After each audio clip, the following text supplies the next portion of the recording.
Hey, what's up? This is a video journal. I haven't recorded a video journal in quite a long time, but this is what that is. Okay, so,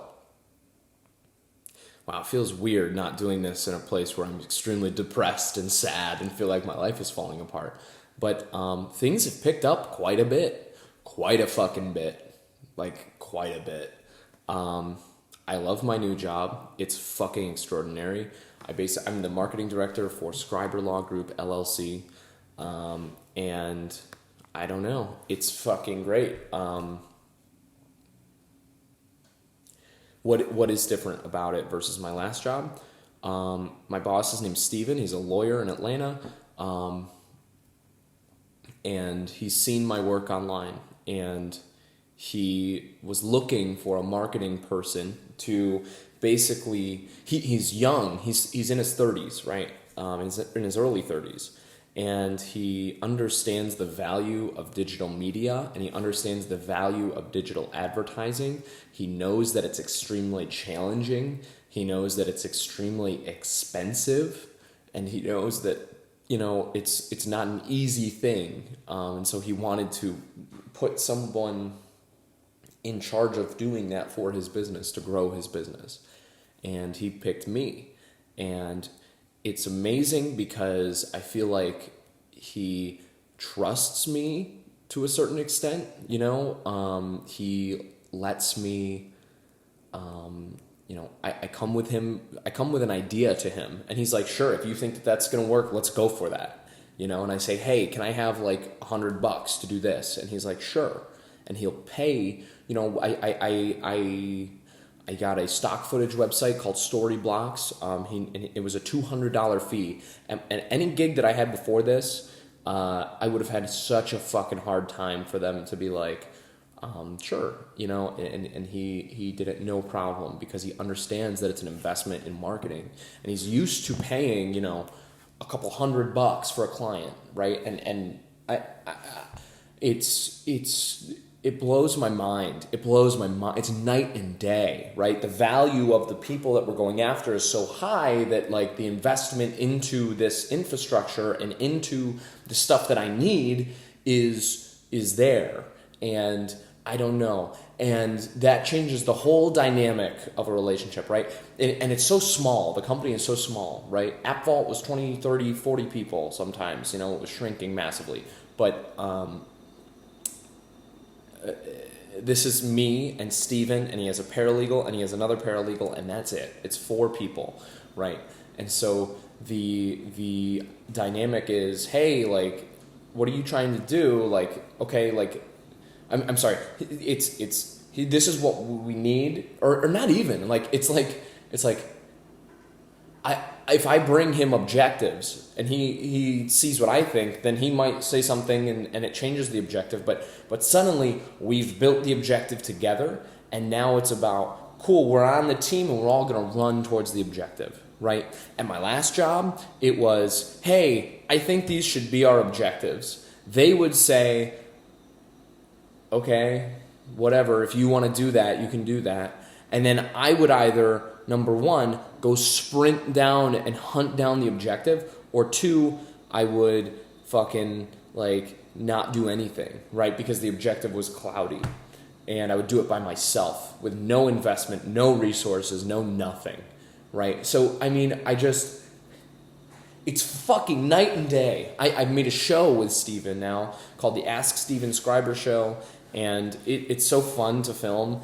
And Steven is the best because he's one of the nicest people I've ever met in my entire life, but he doesn't have a lot of like on-camera performance experience. He's very introverted, right? If you get him in a small group with the right people, he unleashes, right? And he's a completely like he comes out of his shell, right?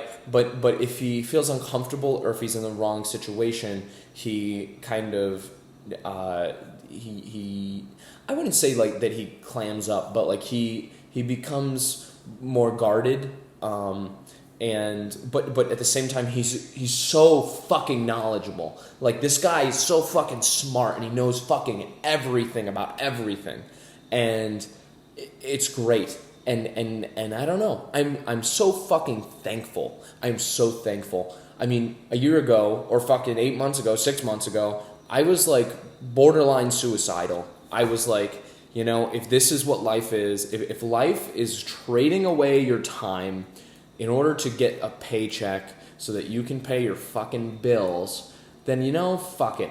I don't see why I'm here. I don't see what value I add to any of this. I might as well just fucking end it all, right? That was basically where I was. And I don't know. I mean, it's just completely... I will never work for a company. I will never be a peon at a company for fucking 40 people again. I fuck that. I will never get an entry-level job at a big company like that. I'll consult for a company like that if they want me to. You know, if they want me to come in and say, hey, what the fuck are we doing wrong? Oh my God, I'll give them a goddamn laundry list. But you want me to sit there and fucking do what? So that I can scrape by it, get a fucking check and turn off my brain and turn off my fucking pulse so that I can fucking go in there every day 9 to 5 and then like go get lunch on Fridays and that's going to be my fucking life. You want me to do that? I'd rather fucking die. And I stand by that. It's fucking deep buried inside my fucking bones. Because I know now that like there's an alternative to that. There's an alternative where it's you don't have to fucking sit there. You don't have to fucking look at the clock and hate yourself and hate the fucking clock, right? You can go out and you can use the ideas in your fucking head to go and test things and make fucking money when something works out. And one of the most valuable skills out there that nobody fucking told me a word about is fucking making friends with people. If you just go fucking make friends with people, not even that, listen to people. If you go fucking actively listen at a networking event, you can get fucking the whole room interested in what you do. And then those people, you can get them on your fucking LinkedIn network. And if you make content and fucking remarket to those people with that fucking content, then like you can get tons of referrals from those people. Nobody even told me that that was a fucking possibility. Nobody told me that was a game you could play to win. And like nobody framed it up like, hey, like, if you're friends with enough of the right people and you have a business that converts people into dollars, and those other people that you're friends with are business people, you can get people sent to you and you can make money on them. Nobody explained that shit to me. And so, I don't know. What is my new job? My new job is making videos every fucking day, making photos every fucking day, making a show, right, where I get to act and be in it, you know, directing commercials and fucking, I mean, yeah, it's all low budget shit. It's all fucking the lowest budget you can possibly have and still have it exist. But it's fucking everything. It's fucking everything, and I love it. I fucking love it. I don't know. I almost didn't take it. I almost didn't take the opportunity, and I sit there and I hear myself, and it's like, fuck. Holy shit. I was so fucked up in the head that I didn't see that this was a golden opportunity. Can you imagine? Could you imagine? I don't know. And you know what feels the best? The best feeling in the world is to feel myself come alive again. To be reborn. And that's not even a joke. Because I lost who I was a year ago. I had no fucking idea. I was sitting in that fucking room and just fucking draining away my soul with no hope of ever leaving.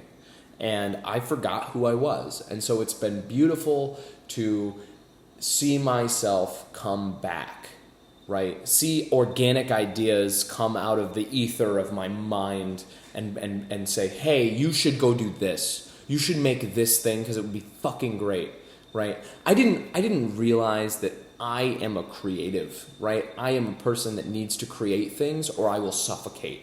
And I didn't understand that. I didn't think it was an integral part of who I am, and it is. It fucking is. I thought that I was, you know, because I have done some data stuff, because I'm not bad at math, right? I thought that that wasn't part of me. And now I realize that it's a fucking integral. So yeah. One thing I've been thinking about is TikTok. I made this one video in high school once called Noah Does Stuff, and I sat down and the idea was I was going to do my math homework, but the bit of the video was I'm going to procrastinate doing my math homework. And so it was me sitting down to sit there and do math homework. And the entire time I just took 20 minutes and I improvised sitting there and ways I could fuck around instead of doing my math homework. That was one of the best videos I've ever made still to this day. And I think back to the makeup video that I did with Haley, where I got to improvise her makeup voiceover. So basically, it's this idea that if I improvise for 30 minutes or 20 minutes or 10 minutes or 5 minutes, and then I edit to the best stuff, to the best takes and the best shots, the final product is always amazing. And here's my next theory, is that if I do that and I manufacture it for TikTok, I'm going to be extremely successful because I have over 10 years of improv comedy experience and I've done it on stage without the ability to edit. So that's my next fun little project that I'm going to do. But I don't know. Today I'm working from home, so I got to work a bunch before I do any of what I just described. But hey, I'm fucking alive again. I'm fucking alive, and I fucking love it, man. I fucking love it.